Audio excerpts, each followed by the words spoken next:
Prague, winter of 1457. King Ladislaus V of Hungary collapsed at only 17, his death striking as swiftly as a blade. No one knew for certain. Was it illness or poison whispered through the court? Born after his father's death, raised in captivity, he never truly ruled a single day. His brief life was a script of loss and suspicion, ending with a crown that was never his to wear. A king in name, a prisoner in reality. History sometimes places a curse in a name. For Ladislaus, the curse was written before he could even breathe his first. He was born in February 1440 in the Hungarian town of Komárom. The world he entered was already darkened by loss. His father, Albert II of Habsburg, King of Germany, Hungary, and Bohemia, had died only 4 months earlier. The infant's first identity was absence. He was branded posthumous, the child born after death. A name that seemed at first a simple description would prove prophetic, for it foretold a life where he was always late to claim power, always behind the shadow of others, always a figure defined not by what he achieved, but by what he had lost before he even began. Imagine the scene. The halls of his birth filled with anxious whispers. Courtiers and nobles bent over maps, debating succession, their eyes shifting toward the cradle only when necessary. This was no ordinary child. He was both symbol and tool, both heir and pawn. His very existence reopened old wounds. Who should rule Hungary? Who should guard the crowns of Bohemia and Austria? Who would control this fragile boy whose bloodline carried the weight of empires? Even as an infant, Ladislaus was not cradled by affection, but by ambition. He was less a son, more a banner. His mother, Elizabeth of Luxembourg, understood the stakes. She was the daughter of Sigismund, Holy Roman Emperor, and a powerful monarch in his own right. Through her veins ran the legitimacy of Luxembourg and the authority of Hungary. Through her son, she sought to preserve both. But Elizabeth was not merely a grieving widow. She was a woman forced to maneuver in a brutal chess game where the pieces were living, breathing children. To keep her son's inheritance safe, she resorted to desperate measures. In 1440, she secretly stole the Holy Crown of Hungary, an act almost unthinkable, for in Hungarian tradition, the crown was more than metal and jewels. It was the essence of kingship itself. Without it, no reign could ever be legitimate. That crown, pressed upon her infant son's head, transformed him into King Ladislaus V, even before he could walk. Yet the ritual was not triumph, but tragedy. The coronation sparked a civil war. Another faction crowned Ladislaus III of Poland as their king, splitting Hungary in two. 2 kings, 2 claims, 1 nation aflame. And, at the center of it all, an infant too young to speak. The irony is cruel. Ladislaus was called king before he ever knew what a kingdom was. He was given titles before he could form words. He was crowned before he could stand. His childhood was taken from him at birth, replaced by a destiny of exile, suspicion, and betrayal. The nickname posthumous clung to him like a shroud. It was repeated in official charters, in diplomatic letters, in the chronicles of enemies and allies alike. Rarely was he Ladislaus the King. More often, he was Ladislaus posthumous, a reminder that he was born too late, that he began with a death, that the foundation of his life was already broken. We must pause here to recognize how medieval Europe treated such names. Titles were not casual. Names were destiny. To call him posthumous was to brand him forever as the afterthought, the remnant, the child defined by absence. Even those who claimed to support him often saw him as fragile, incomplete, never truly his own master. The boy grew beneath the weight of prophecy.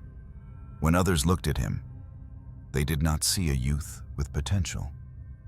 They saw a puzzle piece in dynastic struggles. The Habsburgs, the Luxembourgs, the Hungarian nobility, the Polish crown, each faction projected its own ambitions onto his small frame. And so, from his earliest days, Ladislaus learned what it meant to be surrounded by power, yet possess none of it. This, perhaps, was the cruelest legacy of his name. Posthumous was more than an accident of timing. It was a destiny of powerlessness. He was the son of a dead king, the orphaned heir, the boy who would never stand in the light of his father, only in the shadows left behind. Think of the contrast. Other royal children were raised with tutors in statecraft, guided by mentors in the art of war, celebrated as living embodiments of their dynasties. Ladislaus was raised like a fragile relic, kept under lock and key, his guardianship less about preparing him to rule than about keeping him useful.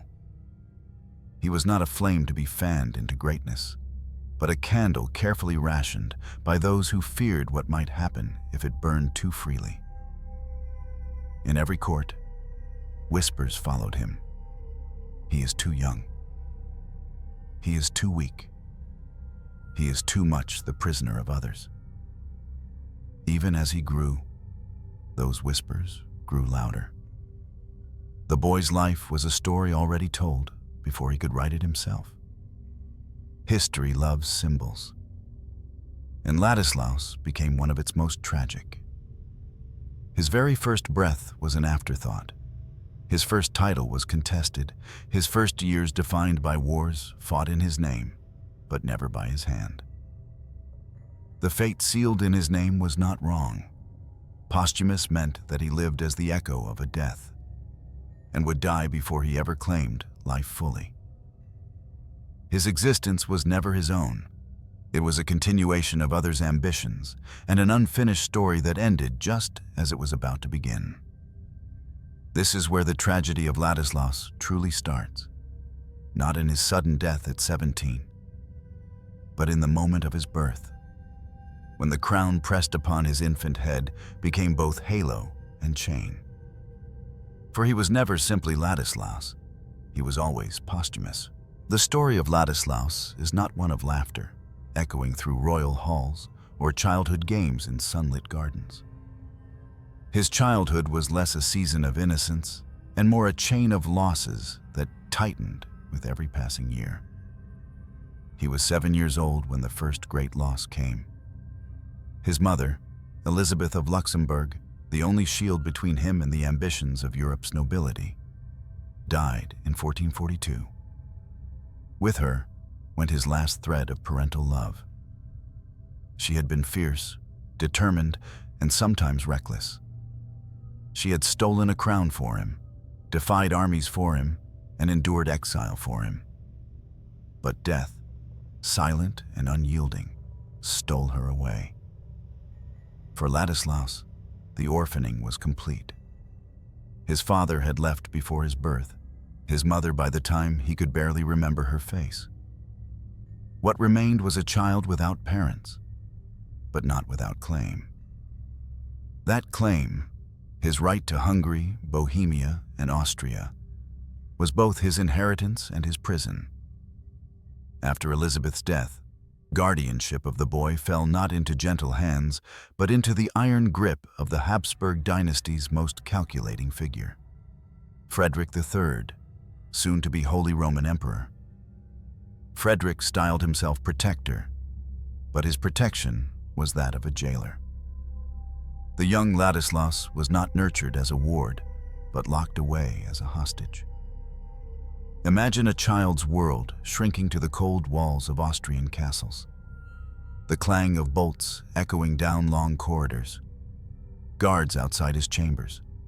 The boy peering out narrow windows, watching other children play in freedom he would never know. The castles that should have been his inheritance became his prisons. To the world, he was King Ladislaus V. To Frederick, he was leverage.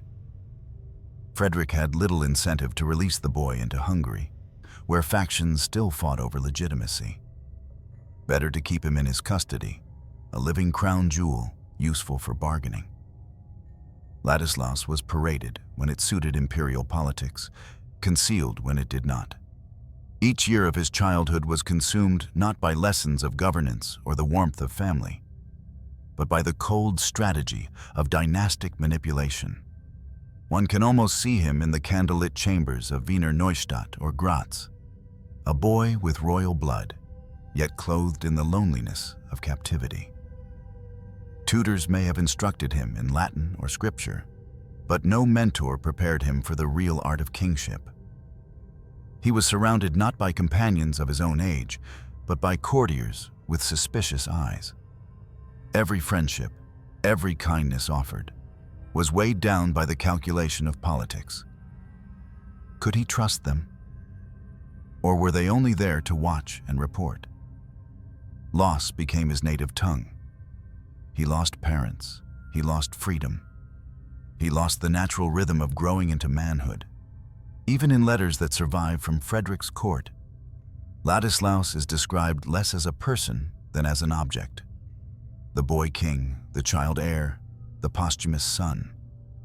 He was a possession passed between adults, each of whom valued him less for himself and more for the crowns his presence represented.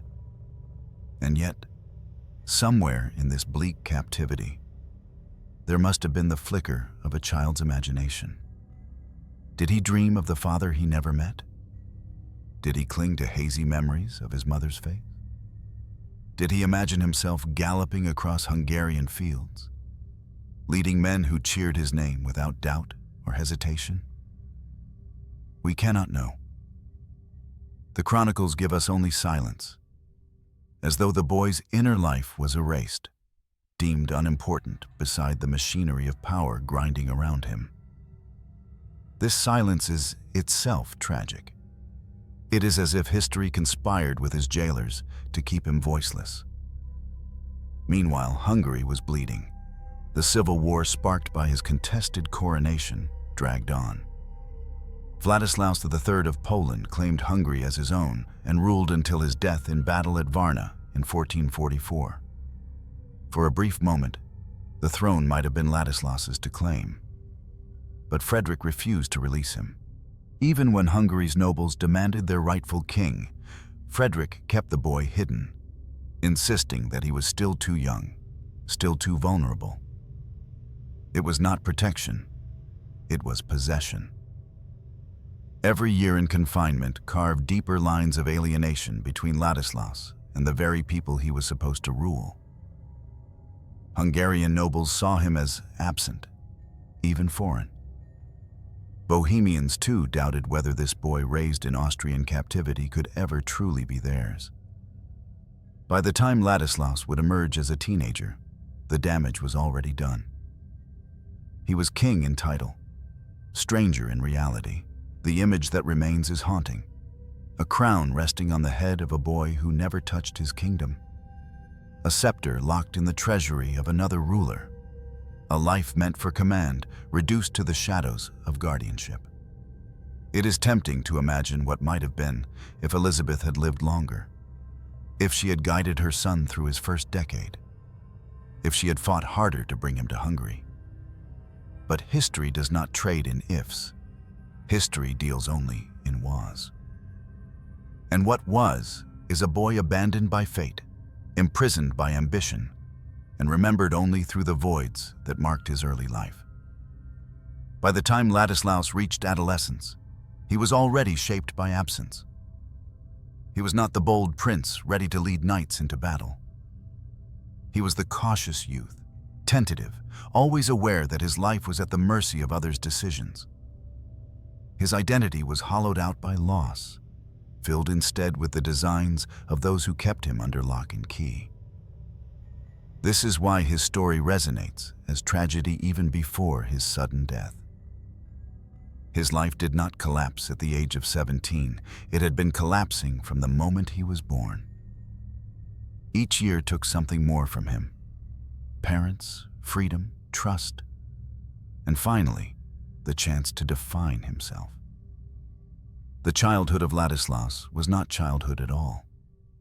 It was a slow erasure. a boy carved down into silence, molded into a pawn, stripped of the simple joys that make a human life begin with hope. When he finally stepped into the public stage, he was already a ghost of what he might have been.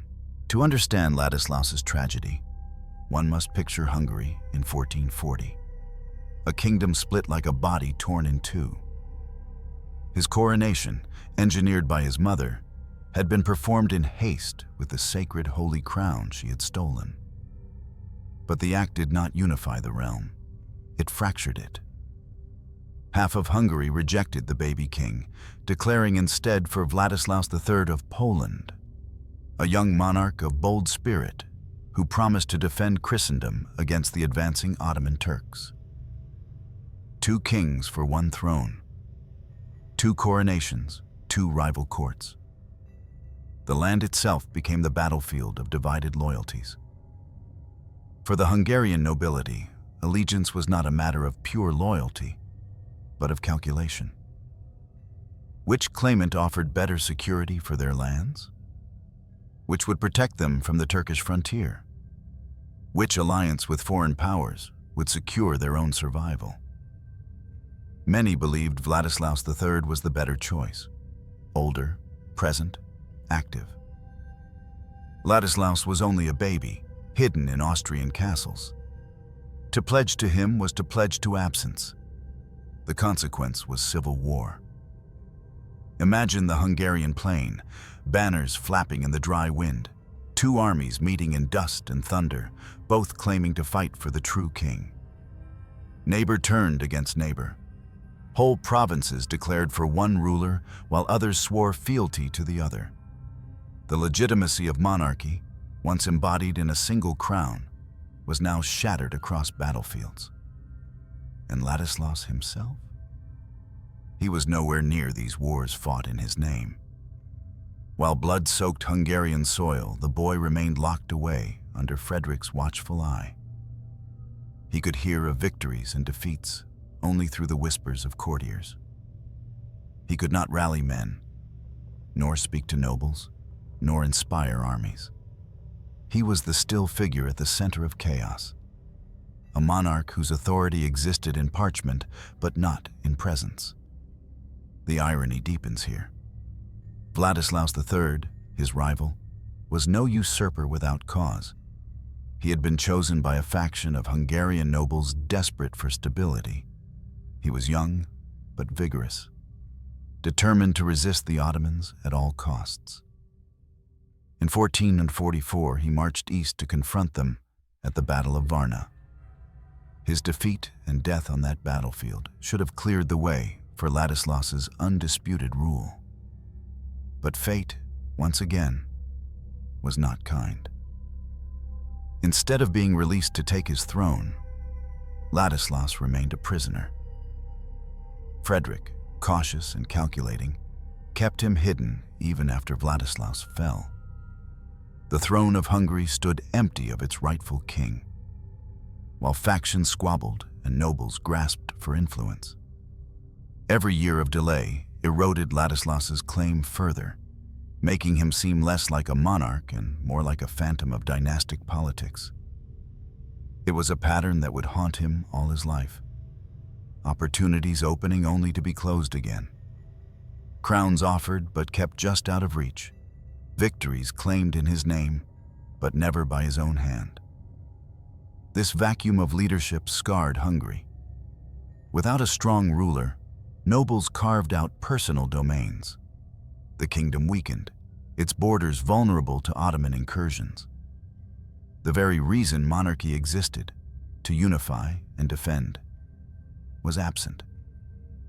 And yet the figure of Ladislaus hovered like a ghost, invoked in proclamations, invoked in negotiations, but never present in flesh and blood. In Prague, too, civil strife unfolded. Bohemia, with its long history of Hussite divisions, was no less turbulent.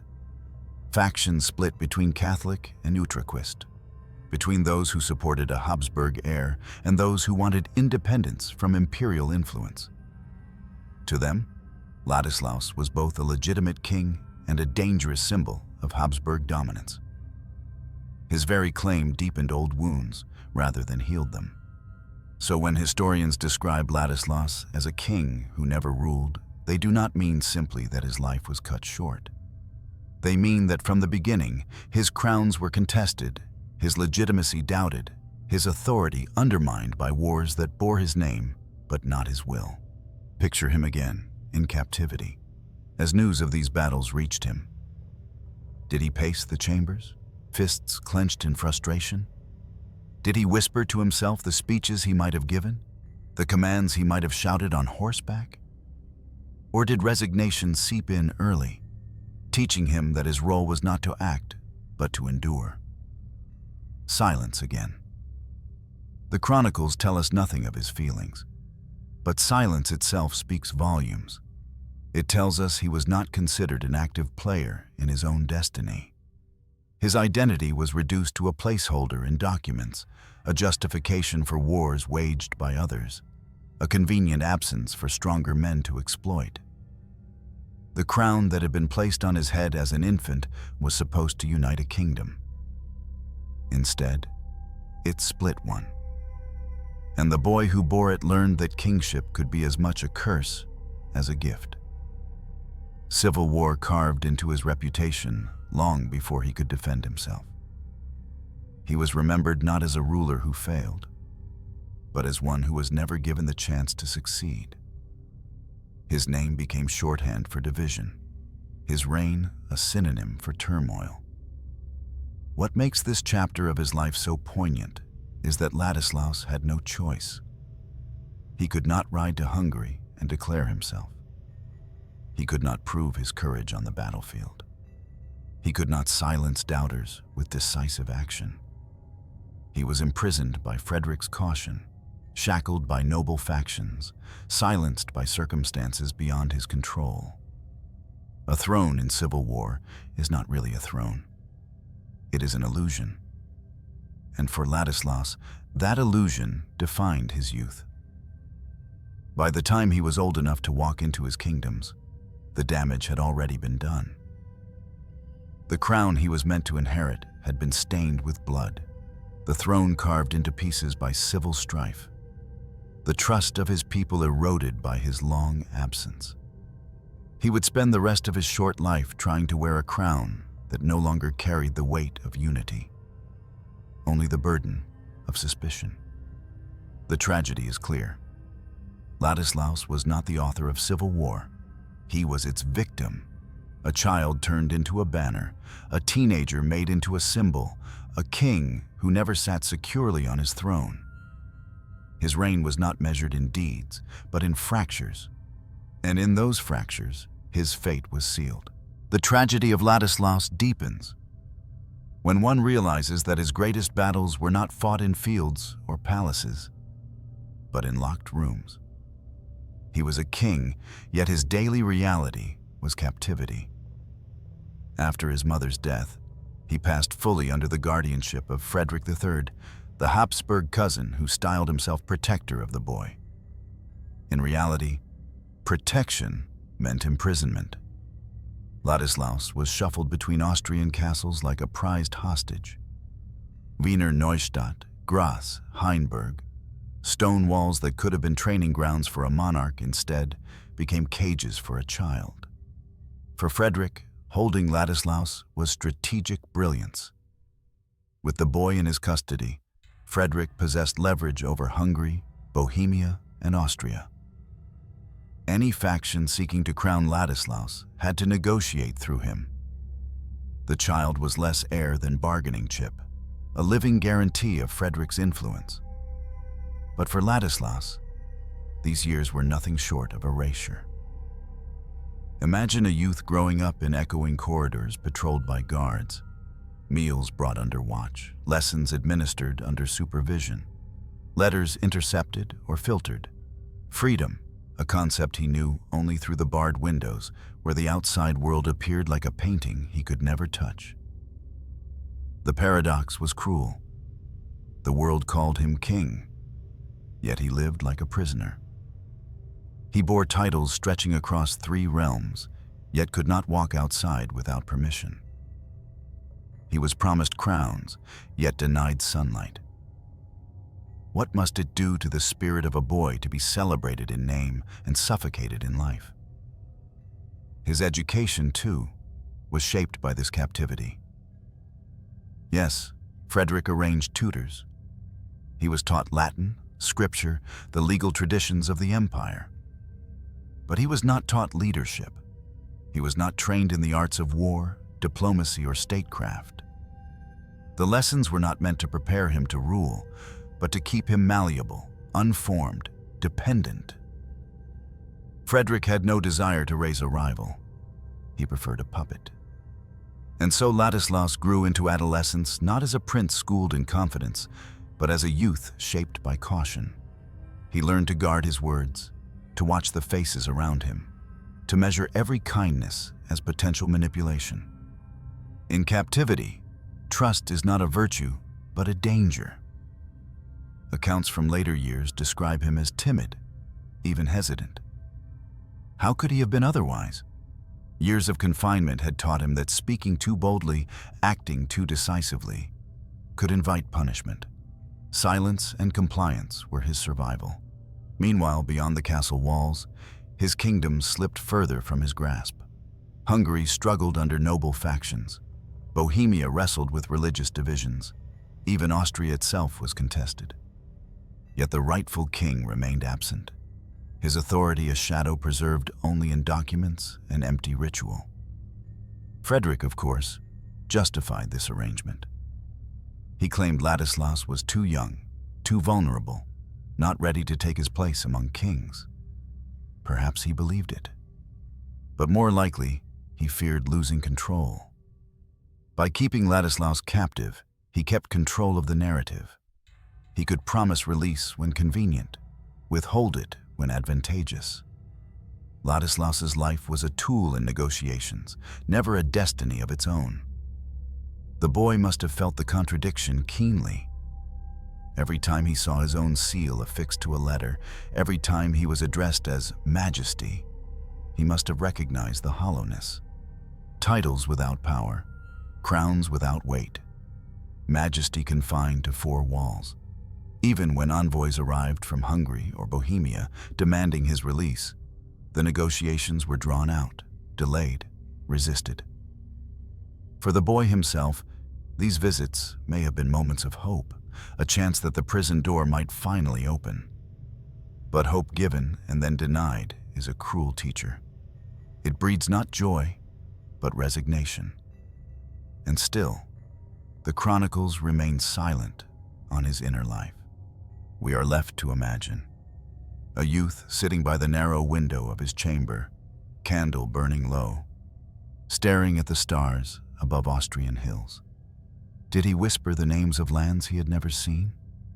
Buda, Prague, Vienna? As if they were talismans of a life promised but withheld? Did he rehearse speeches he might give before noble assemblies, words that would never be spoken?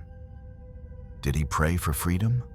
Or had prayer itself become hollow in captivity? His adolescence was marked by absence of choice. Other princes learned the hunt, the battlefield, the court. Ladislaus learned the slow ticking of hours in confinement. Other kings rose with trumpets. Ladislaus woke to the scrape of guards' boots. Other heirs were groomed to command armies. Ladislaus was groomed to obey silence. Thus, by the time he was finally released into political life, he was already damaged.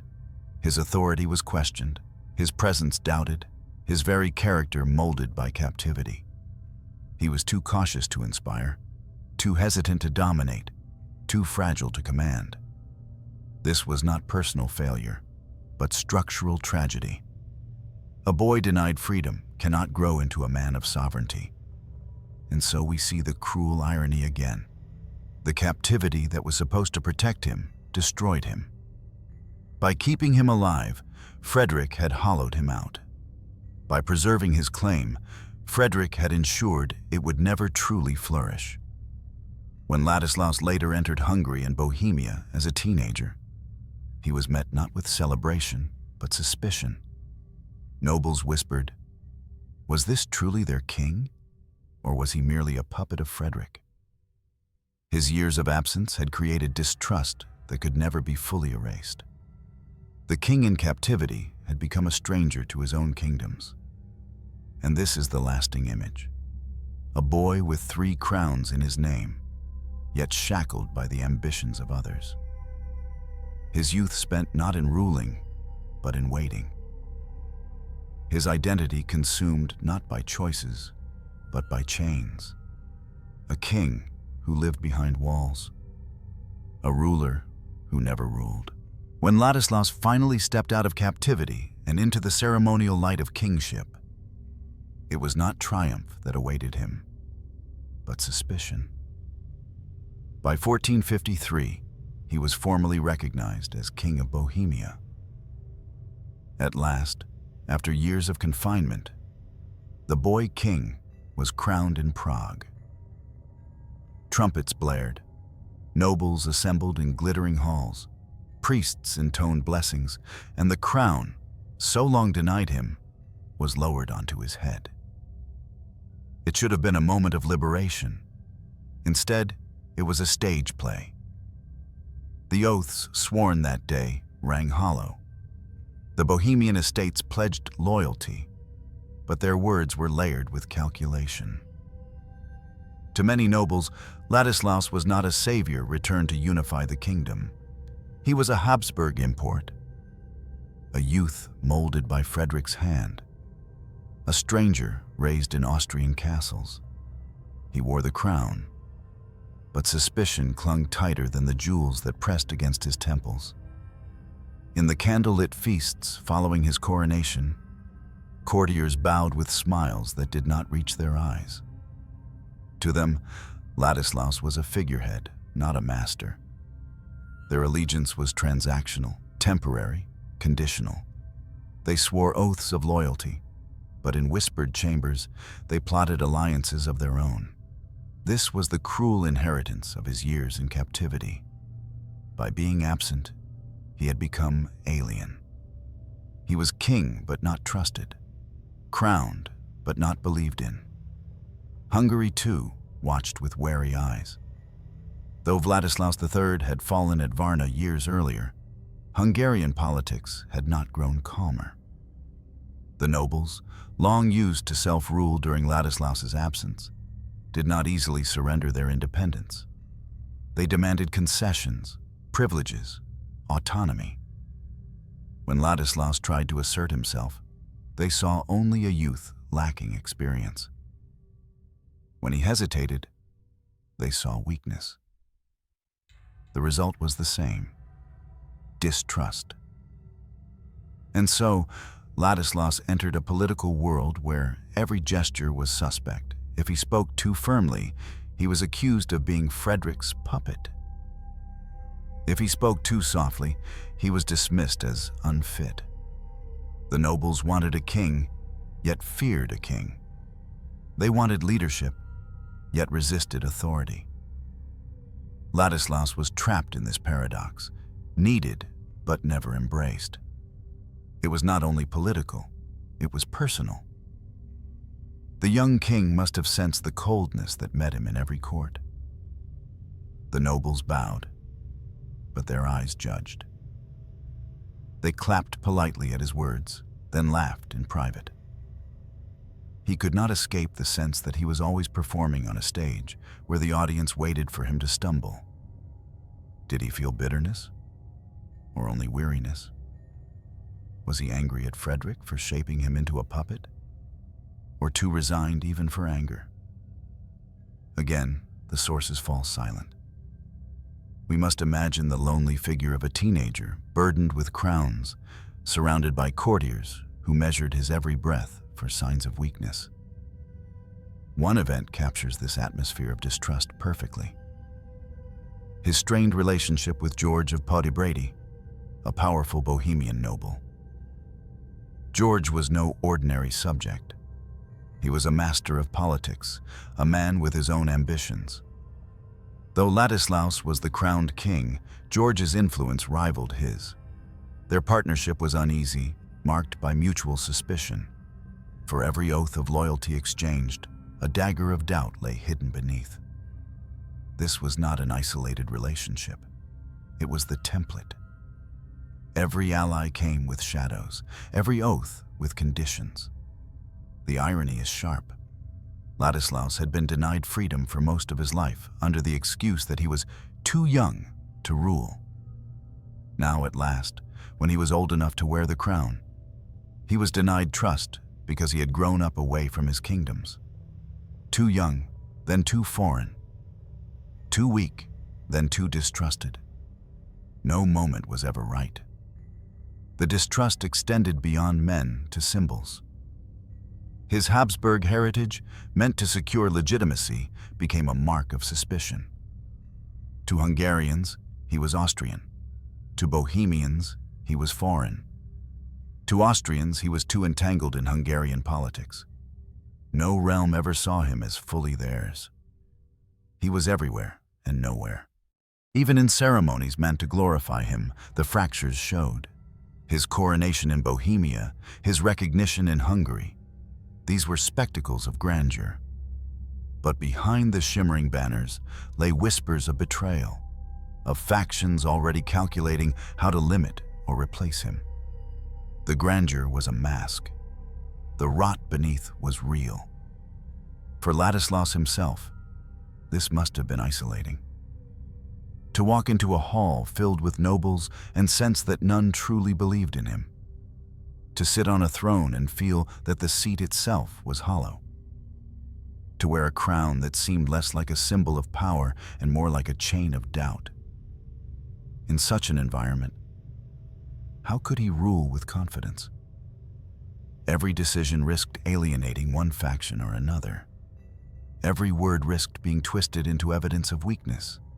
Every oath sworn to him was already half broken in spirit. This is why his reign feels like a theater of shadows. He moved through ceremonies, signed documents, attended councils. But beneath it all, he was never trusted enough to act freely. He was like an actor playing the role of king, while the real script was written by those around him. Distrust shaped him. It taught him caution, hesitation, even passivity. He became a king defined not by what he did, but by what he could not do. His short reign was not filled with decisive acts or bold reforms, but with the quiet weight of being doubted at every turn. And in the end, that distrust would follow him into death. For when he died suddenly at 17, few believed it was natural. The suspicions that haunted his life did not end. They deepened. Was he poisoned by the very nobles who had sworn loyalty? Was his death an accident of illness, or the inevitable result of being a king no one trusted enough to let live? The oaths sworn to Ladislaus were words without weight. The distrust that surrounded him was the reality, and that reality was fatal. What does it mean to be young, and yet never truly alive? For Ladislaus, youth was not a season of freedom, but a sentence already written.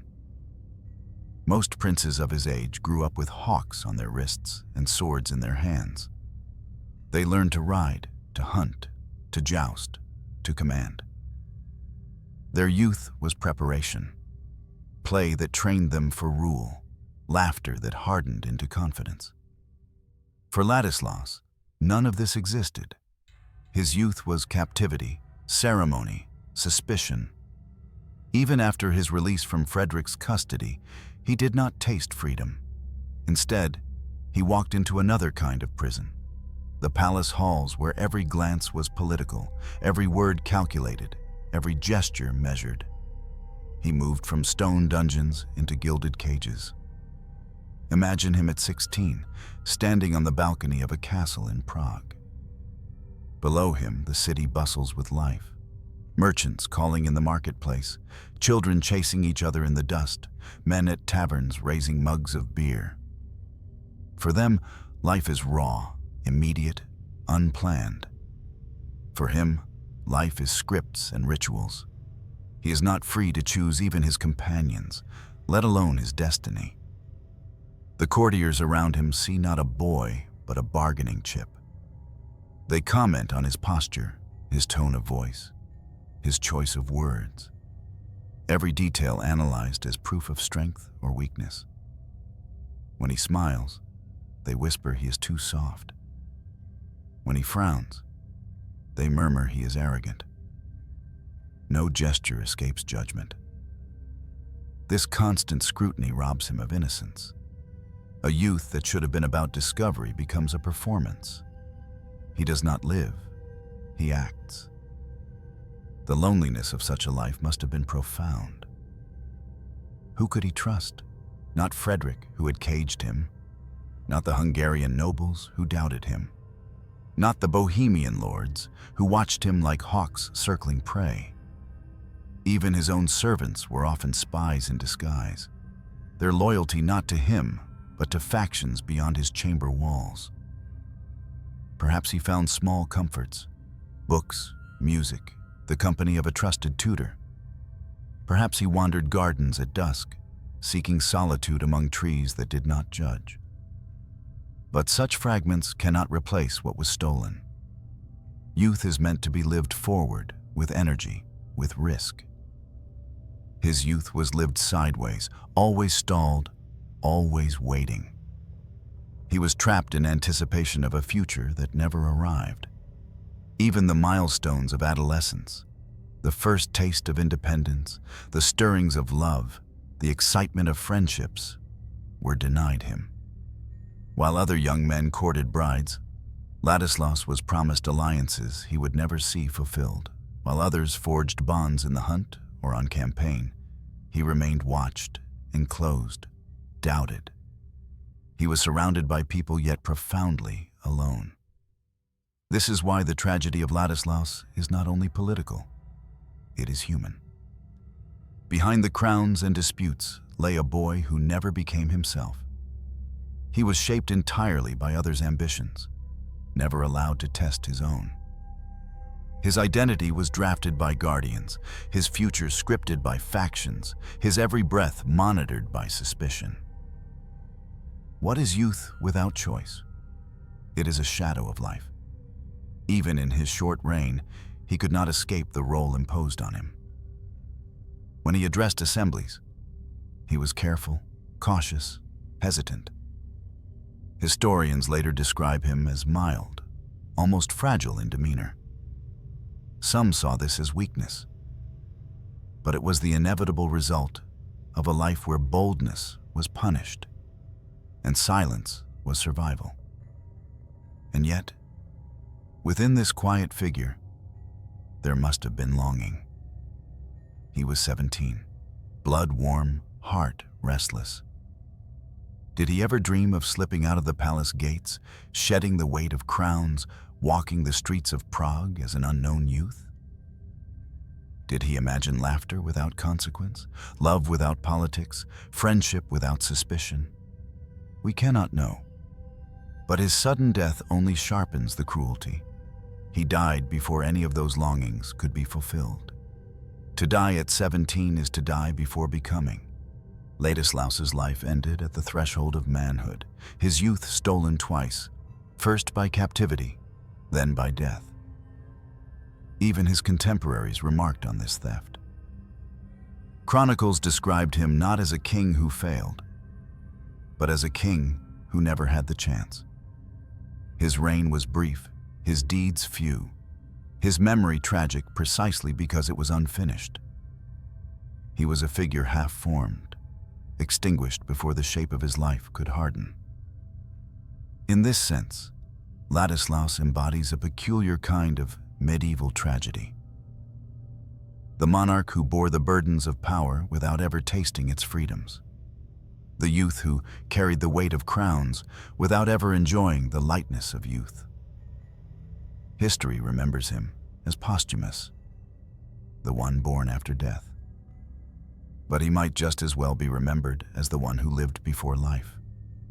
For his youth was stolen, and with it, the man he might have been. For kings, marriage was never just about love. It was politics dressed in white silk. alliances sealed with rings and vows. For Ladislaus, whose legitimacy was questioned from birth, a marriage into a great royal house could have been salvation. It could have anchored him, silenced doubters, and turned suspicion into strength. The match chosen for him was nothing less than dazzling. He was betrothed to Magdalena, daughter of King Charles VII of France. To wed a princess of Valois was to tie himself to one of Europe's most powerful dynasties. France was not only a kingdom, it was a symbol of majesty, of cultural brilliance, of resilience in the face of war. A French bride would mean allies across the continent, a voice of legitimacy that could no longer be denied. For a boy whose youth had been stolen, this promise of marriage was also a promise of future. It suggested adulthood, sovereignty, a chance to step out of the role of pawn and into the role of partner. But fate, as always, intervened. The union was discussed, the betrothal declared, the arrangements whispered about in courts. Yet the wedding never came. Magdalena would never cross the mountains to meet the husband fate had chosen for her. The ceremony that could have secured Ladislaus's place in Europe's hierarchy remained a dream deferred. Why? Partly because Ladislaus himself was still a figure of uncertainty. His health was fragile, his reign unstable, his kingdoms contested. To the French crown, the marriage may have seemed less like a golden alliance and more like a gamble. Why send a daughter into the arms of a boy king whose throne might crumble beneath him at any moment? Partly, too, because death moved faster than diplomacy. Negotiations drag, ceremonies delay. But Ladislaus had only 17 years, and time was not his ally. By the time serious arrangements could have been made, his life was already slipping away. And so, the marriage became another fragment of a life unfinished. The tragedy is sharpened when we imagine what might have been. Had Magdalena come to him, Ladislaus might have found not only legitimacy, but companionship. Perhaps love, or at least partnership. Perhaps a voice beside him that could soften his hesitancy, embolden his caution, give him confidence to face the nobles who doubted him. History is full of queens who steadied kings, who shaped policy, who turned frailty into force. Ladislaus never had that chance. Instead, the promise of marriage remained abstract, discussed in council halls, scribbled in diplomatic letters, but never lived.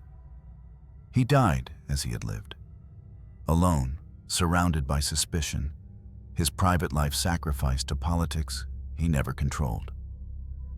One imagines the empty preparations, the gowns never sewn, the feast never planned, the crown of a queen consort never forged. In their absence lies the haunting truth. Even the most personal milestone of his life was denied him. This is why his story feels so ghostly. His reign is a series of almosts. Almost released from captivity, almost crowned without dispute, almost married into France, almost given the chance to rule. Every step forward ended at a door closed too soon. And in this denied marriage, we glimpse the full cruelty of his fate. He was denied not only political stability, but also the ordinary joys of youth. He never knew the touch of a bride's hand, the intimacy of partnership, the chance to build a family. The things that might have given his life warmth were left out of reach, like sunlight glimpsed through prison bars. Even in this, suspicion followed him. Some whispered that his marriage was delayed deliberately by those who feared what alliances might empower him. Others said his frailty made foreign powers hesitant. Whatever the reason, the result was the same. Another chapter left unwritten. And so, when death came for him in Prague, Ladislaus was not only a king without power, but a groom without a bride. His coffin was carried without a queen beside it. His legacy left without heirs. His name another fragment in the broken chain of Europe's dynasties. The unconsummated marriage symbolizes his entire life. Promises made, but never fulfilled. Plans announced, but never realized. Futures imagined, but never lived. In Magdalena's absence, we see the void that defined him. A void that was political, yes, but also deeply human. For every crown he wore, he was denied the simple crown of companionship. For every title he bore, he was denied the role of husband, partner, man. This, then, is the tragedy of Ladislaus in its most intimate form. A wedding that never came, a life that never bloomed, a king who died as unfinished as he was born. The end came swiftly, almost brutally, as if fate had grown impatient with the boy who had lingered too long between crown and captivity. It was November 1457. Ladislaus was in Prague, the city that had crowned him, but never fully embraced him. He was 17 years old, an age that should have meant the beginning of life, not its close. Plans were still whispered about his future. Perhaps his marriage to Magdalena of France. Perhaps a new alliance with Hungary's nobles. Perhaps a chance to step at last into his role as king. But those plans dissolved in a matter of days. The chronicles record that Ladislaus suddenly fell ill. At first, it was thought to be nothing more than fever. He had been pale for months, they said, often frail, sometimes too weak to attend long councils. Yet he had endured. He had survived captivity, suspicion, political storms. Surely a young man could outlast a passing sickness. This time, he could not. The illness came with terrifying speed. One day he was attending meetings. The next he was confined to bed, his strength evaporating. His body, once so carefully preserved for politics, betrayed him. Symptoms spread quickly: swollen glands, fever, exhaustion so severe that courtiers whispered he seemed more ghost than boy. Within days, he was dying. Imagine the scene in that dim Prague chamber. The young king lying beneath heavy blankets, candles flickering in the corners, priests murmuring prayers, courtiers hovering with masks of solemnity that barely concealed their calculations. The atmosphere thick with both sorrow and suspicion. For some, it was tragedy. For others, opportunity. Official accounts later suggested leukemia, or a malignant swelling of the lymph nodes, diseases unnamed in the 15th century, but reconstructed by modern historians from descriptions of his symptoms. If true, then Ladislaus was simply a victim of the fragility of medieval life, where medicine was powerless against sudden, unseen enemies within the body. But few at the time believed his death was natural. The timing was too convenient. He died just as Hungary faced another succession crisis. He died just as Bohemian politics reached fever pitch. He died just before his marriage alliance with France could be realized. Too many stood to gain from his absence for the whispers of poison not to spread like wildfire. Some accused George of podabrady, the Bohemian noble whose power rivaled the king's. Others pointed to Hungarian factions who feared that Ladislaus might at last assert authority. Still others muttered about the hand of Frederick, who had kept him captive so long and might have wished to prevent him from breaking free. The rumors were endless. The truth was unknowable. But in the silence of that chamber, only one truth mattered. The boy king was dying. 17 years of life condensed into a final breath. He had been born in loss, raised in confinement, crowned in suspicion, and now he died in ambiguity. No heroic last words are recorded, no noble gestures at the edge of death, only silence.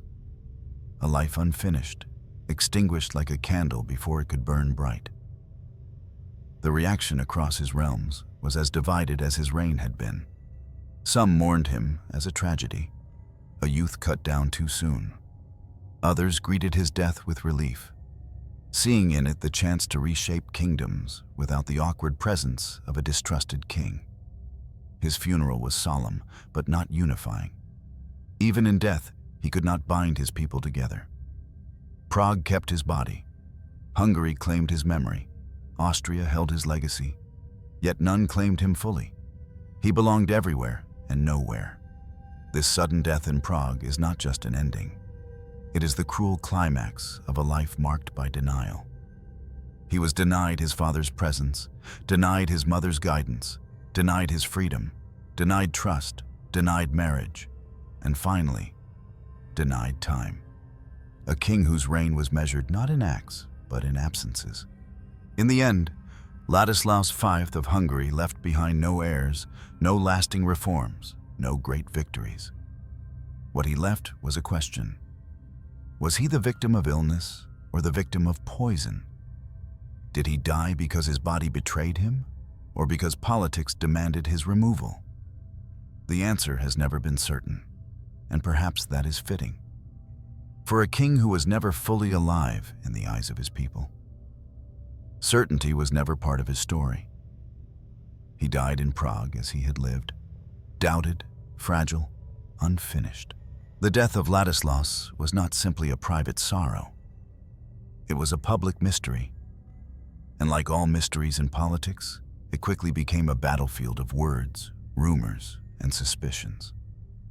From the moment he died, the question spread. What had truly killed the 17-year-old king? To his attendants, it had seemed like sudden illness. His body weakened quickly, his glands swollen, his face pale, his strength vanishing as though consumed from within. To modern eyes, this description suggests leukemia or lymphoma, diseases unknown to 15th century medicine. If so, Ladislaus was merely the victim of cruel biology, his fate sealed by something no physician of his time could have recognized or treated. But in Prague, in 1457, few accepted such explanations. The people of the Middle Ages did not see disease as random. Death was often read as judgment, as punishment, or as the work of enemies lurking in shadow. And in Ladislaus's case, suspicion had fertile ground. He had too many rivals. Too many stood to gain from his absence. Whispers spread first in noble halls, then in taverns, then across borders. The boy had been poisoned. Some pointed to George of Podobrady, the powerful Bohemian lord who had long been seen as both ally and threat. If Ladislaus lived, George's influence would always be checked. If Ladislaus died, George might control Bohemia himself. To many, the logic was irresistible. Others suspected Hungarian nobles, weary of a king they distrusted. They had grown accustomed to autonomy during his years in captivity. A strong monarch would threaten their power. Better a dead king than a living rival. Still others dared whisper Frederick's name. Had his Habsburg guardian, the man who kept him caged for most of his life, decided at last to silence him forever? Or did Frederick simply allow nature to do its work, indifferent to whether Ladislaus lived or died? Theories multiplied. Facts did not. The truth is that no evidence survives. No confession, no poison vial, no medical certainty. His body was buried, his chamber cleared, his courtiers dispersed. What remained were stories, each shaped by the fears and ambitions of those who told them. And yet, perhaps the very absence of certainty is what makes his death so haunting. For Ladislaus was a king defined not by actions, but by doubts. Doubts about his legitimacy, doubts about his strength, doubts about his freedom. It is fitting, in a tragic way, that his death too should be swallowed by doubt. Illness or poison, both possibilities carry symbolic weight. If illness, then Ladislaus is the pure victim of fate. His short life was a candle extinguished by forces beyond his control. A fragile body collapsing under the burden of crowns he was never allowed to wield. His tragedy would be the tragedy of fragility, a reminder that even kings cannot escape the cruelty of nature. If poison, then Ladislaus is the victim of politics, the final act in a play of betrayal, where those who swore loyalty orchestrated his fall. His tragedy would be the tragedy of betrayal. A boy betrayed not once, but always. By guardians, by nobles, by destiny itself. Which is worse? To be undone by your own body, or to be destroyed by those sworn to protect you? For his subjects, the answer mattered less than the symbolism. The king's sudden death confirmed what they already believed. That power was corrupt, that loyalty was fragile, that no crown was safe. In taverns, the story of the poisoned king became another tale of treachery, whispered with both fear and fascination. In noble halls, the same rumor was wielded as weapon, each faction accusing the other. The ambiguity itself became political currency, and in this ambiguity, Ladislaus's legacy was sealed. He was remembered not for deeds, but for questions, not for victories, but for suspicions. His death became a mirror reflecting the instability of his reign, a reign where nothing was certain, not even the cause of its end. Centuries later, historians still argue. Medical reconstructions point toward disease. Chroniclers suggest foul play. Archaeology has no answers. The debate continues, as if his life refuses to settle even in death. But perhaps this is the truest legacy of Ladislaus Posthumus. To be remembered not as a king of certainty, but as a king of shadows. His story is a reminder that history is not always clarity. Sometimes it is silence, suspicion, and the spaces between. In Prague, the place of his death, his memory lingers like a question unanswered. Was it poison or plague? Fate or ambition? Illness or murder? No one knows, and perhaps no one ever will. Ladislaus V lived only 17 years, and yet his life reflects a truth deeper than politics. That power without freedom is no life at all. He was crowned, but never ruled. Promised futures that never came. Remembered more for absence than for presence. In him we see not only a king undone by fate, but a boy denied the simple right to live, to choose, to become. His story reminds us that history is not just battles and crowns. It is the fragile humanity of those who carried them. Ladislaus remains, above all, a symbol of stolen youth.